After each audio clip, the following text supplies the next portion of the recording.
Hello everyone, welcome to my channel Maradana Muchchatlu. ఈరోజు ఒక మంచి రెసిపీతో మీ ముందుకైతే వచ్చాను. అది పెసరపప్పుతో గారెలు అనమాట. పెసరపప్పుతో గారెలు చేసేటప్పుడు గంటల తరబడి ఉన్నా సరే అవి క్రిస్పీగా ఎలా ఉంటాయనేది మీకు ఈ వీడియోలో క్లియర్గా చూపిస్తాను.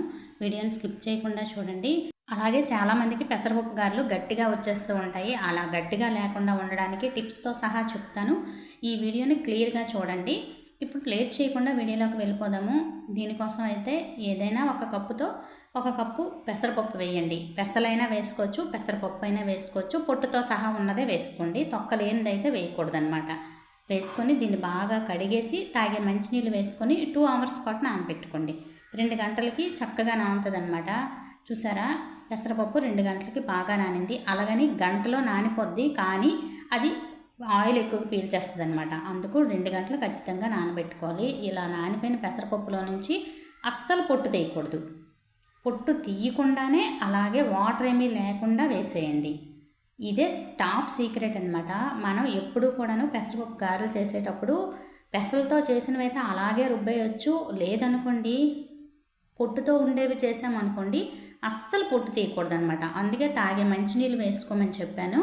ఈ వాటర్లో నుండి తీసేటప్పుడు వాటర్ ఏమీ లేకుండా డ్రైన్ అవుట్ చేసేసి ఆ పప్పును మాత్రమే అలాగా పొట్టుతో సహా వేసేయండి. ఈ తొక్కతో వేయడం వల్ల పెసరగారెలు అనేది చాలాసేపు ఉన్నా క్రిస్పీగా ఉంటాయి.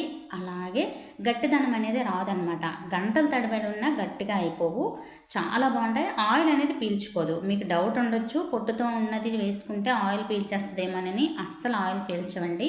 పొట్టుతో సహా వేసే ఈ టిప్పును కనుక మనం పాటించి చేస్తే పెసరగారెలు గట్టిగా అయిపోవు, ఆయిల్ కూడా పీల్చుకోవు. ఇలాగా పప్పు మొత్తం వేసేసాక 10 నుంచి 12 వెల్లుల్లి రబ్బల్ని పొట్టుతో సహా వేసేయండి. 2 ఇంచుల అల్లాన్ని కూడా వేసేయండి. నెక్స్ట్ ఏమో మనం తినే కారాన్ని బట్టి 10 నుంచి 15 వరకు పచ్చిమిర్చి, అలాగే రుచికి సరిపడా ఉప్పు వేసేసి మెత్తగా మిక్సీ వేసుకోండి. వాటర్ ఏమీ వేయక్కర్లేదు, పెసరపప్పులోనే వాటర్ ఉంటుంది. ఇలాగా రుబ్బుకున్న ఈ పప్పునైతేను ఒక గిన్నెలోకి అయితే వేసేయండి. అలాగే గిన్నెలోకి వేసేసాక మనం డీప్ ఫ్రైకి సరిపడా ఆయిల్ని ముందే పెట్టుకొని అప్పుడు రుబ్బుకోవాలన్నమాట. లేదనుకోండి ఆయిల్ పీల్చేస్తుంది అనమాట. గారెలు రుబ్బు అనేది ఎక్కువసేపు బయట ఉంచకూడదు. అలాగని ఫ్రిడ్జ్లో పెడితే మాత్రం ఆయిల్ పీల్చుకోదు.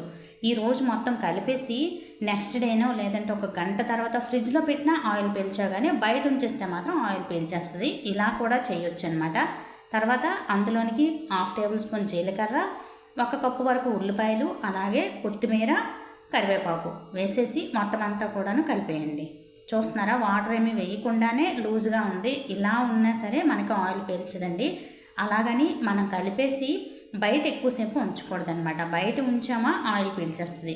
ఫ్రిడ్జ్లో పెట్టిన ఆయిల్ పీల్చగాని బయట ఉంచితే మాత్రం ఆయిల్ పీల్చేస్తుంది. ఇలా కలుపుకున్న ఈ పిండిని అయితేను రెడీగా పక్కన ఉంచుకొని ముందుగానే డీప్ ఫ్రైకి సరిపడా ఆయిల్ని పెట్టుకోవాలన్నమాట. పెట్టుకొని అది ఆయిల్ వేడయ్యేలోపే మనం ఈ ప్రాసెస్ అంతా చేసుకోవచ్చు అనమాట. అంటే రుబ్బే ప్రాసెస్. కారం ఎక్కువగా తినే వాళ్ళైతే, నేను గారెల పిండి తీస్తున్నప్పుడు చూస్తారా, మధ్యలో పచ్చిమిర్చి అట్టించాను. అంటే కారం ఎక్కువ తినేవాళ్ళు ఇలా చేసుకోండి. తింటున్నప్పుడు తగిలే ఈ పచ్చిమిర్చి టేస్ట్ అయితే చాలా బాగుంటుంది. ఒకవేళ మీరు కారం తక్కువ తినే వాళ్ళైతే అంటించొద్దు. కారం ఎక్కువ ఇష్టపడే వాళ్ళైతే ఇలా చేసుకొని తింటున్నప్పుడు అది క్రిస్పీగా తగులుతూ ఉంటుంది, చాలా బాగుంటుంది అనమాట. ఇలాగా గారెలన్నింటినీ కూడాను మనం వేసే ఆయిల్కి సరిపడా వేసుకోవాలి. వేసిన తర్వాత ఒక 2 నిమిషాలు అలాగే ఉంచేయండి. అలాగని లో ఫ్లేమ్లో పెట్టద్దు, మీడియం ఫ్లేమ్ మీదే మంటను పెట్టుకోవాలన్నమాట. అలాగైతేనే ఆయిల్ పీల్చుకోవు. తర్వాత ఏమో 2 నిమిషాల తర్వాత తిప్పుకోవాలి. తిప్పుకున్న తర్వాత మరొక 2 నిమిషాల పాటు అలాగే వదిలేయండి. అండ్ అలా అయితేనే లోపల వరకు కూడా బాగా ఉడుకుతాయి. చూసారా, ఇలా వేగిపోయిన తర్వాత తీసుకోవాలన్నమాట. చూస్తుంటేనే మీకు అర్థమైపోతుంది కదా, ఆయిల్ ఏమీ పీల్చుకోలేదు. ఇలా చేసామనుకోండి ఆయిల్ పీల్చుకోదు. ఒకవేళ మీకు సరిపడినన్ని గారెలు వేసేసాక పిండి ఉంది అనిపిస్తే ఫ్రిడ్జ్లో పెట్టేయండి. నెక్స్ట్ డే అయినా వేసుకోవచ్చు. లేదనుకోండి తినే ముందు 1 గంట తర్వాత లేదంటే తర్వాత తినాలనిపించినప్పుడు వేసుకున్నా సరే ఆయిల్ పీల్చుకోవు. కానీ రుబ్బేసిన తర్వాత ఎక్కువసేపు బయట ఉంచితే మాత్రం ఆయిల్ పీల్చేస్తుంది. ఇలా వెంటనే అప్పటికప్పుడు వేసుకొని తినండి, చాలా బాగుంటుంది. ఆయిల్ కూడా పీల్చుకోవు.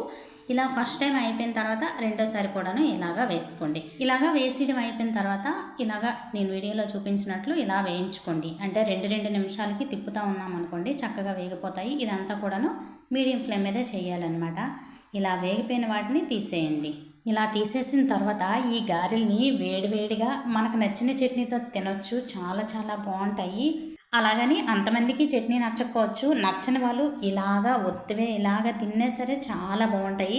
అలాగా వర్షం పడుతున్నప్పుడు ఇలా వేడివేడి గారెలు తింటే భలే ఉంటాయండి. పెసరపప్పుతో ఈసారి గారెలు చేసేటప్పుడు నేను చెప్పిన టిప్స్తో సహా, నేను చెప్పినట్లు పొట్టుతో సహా మీరు కూడా ట్రై చేయండి. ట్రై చేసేసి మీకు ఎలా కుదిరింది అనేది కామెంట్లో కామెంట్ చేయండి. కొత్తగా నా ఛానల్ ఎవరైనా చూస్తున్నట్లయితే ప్లీజ్ సబ్స్క్రైబ్ చేసుకుని ఒక లైక్ చేయండి. మన యూట్యూబ్ ఫ్యామిలీ మెంబర్స్ అయితే నన్ను సపోర్ట్ చేయండి. అలాగే ఈ వీడియో కనుక మీకు నచ్చినట్లయితే ఫ్రెండ్స్కి రిలేటివ్స్కి షేర్ చేయడం మాత్రం మర్చిపోవద్దు. రేపు మరొక మంచి వీడియోలో మళ్ళీ కలుస్తాను. ఉంటాను ఫ్రెండ్స్, ఉంటాను మరి, బాయ్.